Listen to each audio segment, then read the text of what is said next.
La pensée, première des sorcelleries, pourquoi faut-il chasser nos peurs? Et si je vous disais que la première des sorcelleries, c'est votre propre pensée? Chaque jour, vos pensées influencent votre réalité bien plus que vous ne l'imaginez. C'est pourquoi il est impératif de chasser vos peurs, car ces pensées sont puissamment créatrices. Aujourd'hui, nous allons voir ensemble comment ce mécanisme fonctionne et pourquoi il attire précisément ce que vous redoutez. Comprendre ce phénomène, c'est prendre conscience du pouvoir immense que vous avez sur votre propre destinée. La pensée, un émetteur d'énergie.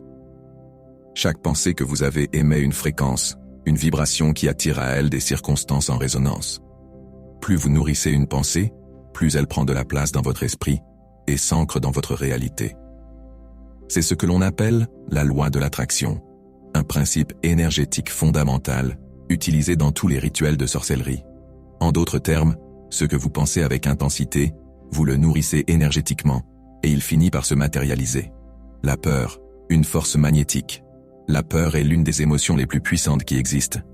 Elle a un impact direct sur votre énergie et votre environnement.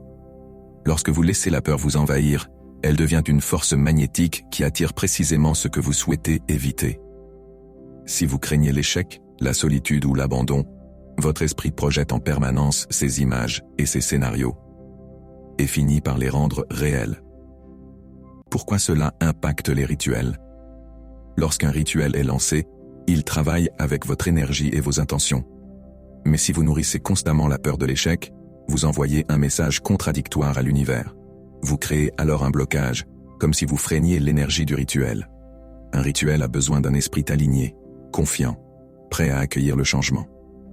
En entretenant des pensées positives, vous facilitez l'action des forces qui travaillent pour vous.